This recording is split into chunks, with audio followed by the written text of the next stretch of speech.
You know, I could have done something productive last month. But no, I decided to spend 2 entire weeks building a concrete farm in Minecraft. But why do you even need all that concrete? Well, I don't. It all started with a single tweet. Basically, DallasMed65 built a huge map art for which he needed a black background, so he built it over the void. But I thought, isn't that really annoying? Wouldn't it be way easier to just build a layer of black concrete? Well, it turns out that would require 16,000 concrete. And Dallas kind of challenged me to get that and see how it goes. And well, he messed with the wrong guy. I gave myself 1 hour and started farming. I think it should be rather easy. I mean, it's 5 shulker boxes of sand and 5 of gravel, so. And after just 15 minutes, I already had enough sand. So I'm gonna go and get gravel now. At this point, I thought I had this in the bag. I mean, how hard can it be? Well, it did take about 30 minutes to get all of the gravel, but that's fine. I still had 15 minutes left to get all of the dye. That's not gonna take very long, is it? Okay, and this is everything we need now. Took about 1 hour and 20 minutes to get everything. And 40 of those minutes was just getting the ink sacs. 40 minutes! But that's still not bad, you know? If I had actually gotten 16,000 concrete, but I only got 14,900. Turns out I'm also bad at math. And I'm a math major. And as I stood in disbelief, I began to think that maybe Dallas was right. Maybe I should have just listened.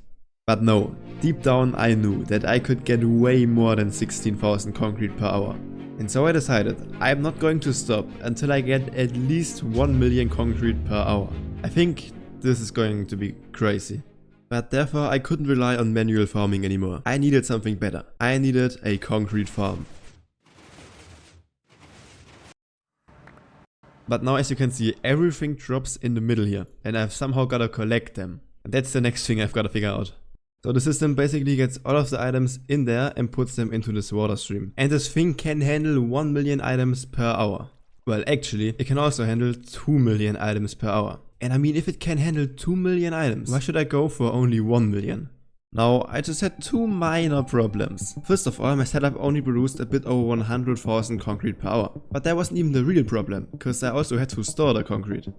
2 million items per hour, that's about 600 items per second. Now, a hopper can handle about 2 items per second. So basically I need a system that can pick up 2 blocks per second, put them into a shulker box, and then store the shulker boxes into another storage. And then I need that 300 times.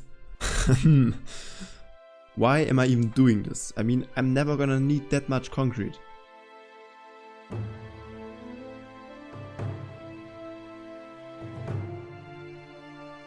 I'm not going to stop until I get at least 1 million concrete per hour.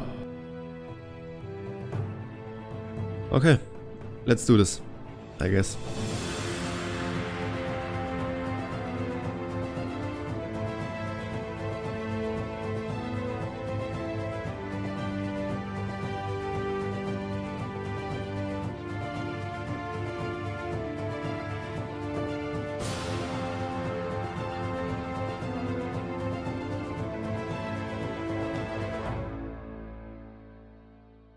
I had done it. After collecting every last bit of cobblestone I had, hours of farming and building, and putting villagers into my sewer to give me redstone. Here we have it. The biggest storage system I've ever built, by far. Just a little side fact, I've never tried if this even works. Maybe I should test it, but it should work, come on. So now I just have to connect these 2 systems, and that's basically it. Then we can collect 2 million items per hour. The thing is, the farm still couldn't produce that much. It could only produce 100,000 concrete per hour. I needed that 20 times. But I already knew how I could get there. The farm works by duping concrete through an end portal using this machine. Unrelated fun fact, did you know that there's not just one end portal? Actually, there are 128. So again, I gathered materials. Lots of materials. You can see here I've got all the materials, a lot of boats, and also a lot of redstone stuff. And that's all we need. Well, almost. There's one more thing I need, which I currently don't have. Laymore X. Please. And then I built the exact same thing 19 times. Yeah, that was really fun. And yes, the tubers use chickens. Don't ask me why, I don't know.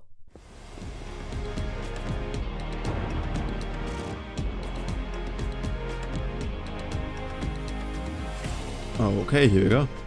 that's it, the last farm. Oh, tuber.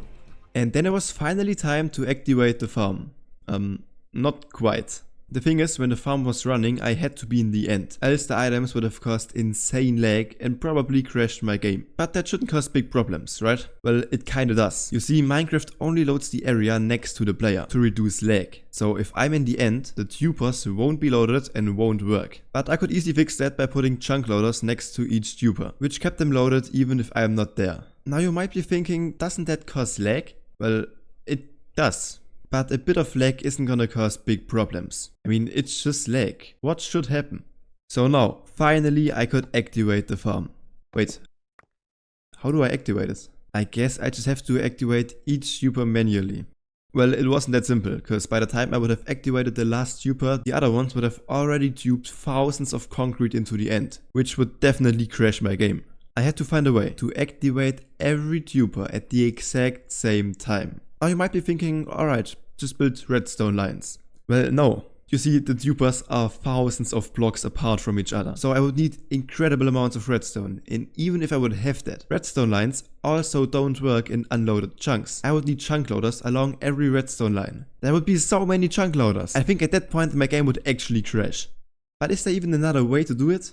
Well, actually yes. Have you ever heard of wireless redstone? Well then get ready. It is kind of complicated, so I'm not gonna explain it. Basically, all you've gotta know is that we've got one receiver, which is this thing here, that can receive redstone signals, and a sender that can send redstone signals. So you see there's no output right now, and the machine is doing things, alright? But now if I press this node block, it's gonna send a signal, two actually. And now we've got an output. So basically, all I need is one of those receivers at every tuber, and then with the sender I can activate every tuber with just one click. So now I just gotta build this thing 20 times, and I'll see you once I've got all of those items again. Just building 20 more redstone machines. Like I haven't built enough now. And after scamming villagers for redstone, again, I built the first receiver. What the... Alright, there we go. It's just one right now, but I just want to see if it works. Signal send, and let's go. It's working! Okay, so now, let's see if I can turn it off. If not, then I'm gonna crash my end right now. And I haven't made a backup, and I might have... I need to set the spawn point at the portal. Please. What the heck? Yeah, I think that's why it crashes your game. That's so much concrete, and that's just one tuber. I'm gonna have 20 of them. But it works, dude. Yes! And then I just had to build this 19 more times. And the last one's also done. Every single tuber and receiver is ready now. So the whole farm is ready now. And then, finally, after 2 weeks, I had done it. The entire farm was built. So I just had to activate the chunk loaders. I think it's already starting to lag a little bit, which is not good. Once I press this node block, it's gonna happen. But I just sleep, so it's daytime, and set the respawn point. It is really laggy, what the heck. There was just one last thing I had to do before activating the farm, which was to activate the storage system. But when I entered the end, I was shocked to my core. Please don't crash. No. Why are there items on the ground? I think I know why it's lagging. Holy sh... What is this? Yes, it is so laggy. No way! Look at this! Now the thing is, some tubers are activated for some reason. Let's just try hitting the node block. Okay, that should have turned the tubers off. Okay, I think it turned some off, but it also turned some on. Okay, now I've got a problem, because some tubers are off, but others are on. And the button switches between on and off. I don't know which ones are on and off. Let's just... I think the chunk loaders will be disabled now. That should kind of fix it. It's so annoying. How did that happen? Oh. Now this one was activated. And it still is. Something's wrong here. Wait a minute. Did I mess something up? No, that's definitely right. Something's wrong here though. Why are they activating at the exact same time? That should not happen.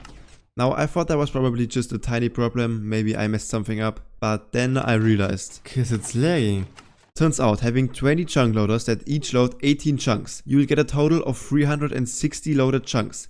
Combine that with 20 wireless redstone receivers, or in other words, lag machines, you'll get a lot of lag. But what's lag gonna do? Well, unfortunately, lag really messes with wireless redstone. That's why some tubers just got turned on. So basically, the farm was causing so much lag that it broke itself. And also me, cause I couldn't fix it. So was this actually it? All the hard work for nothing? Yes, for now. It's been over a month since I uploaded my last video, and I still have to edit this. I can't go 2 months without uploading. Now, does this mean I'm giving up? No. Sometimes you just fail, but unless you've tried everything you possibly can, there's still a chance that you can do it. And I just got another idea.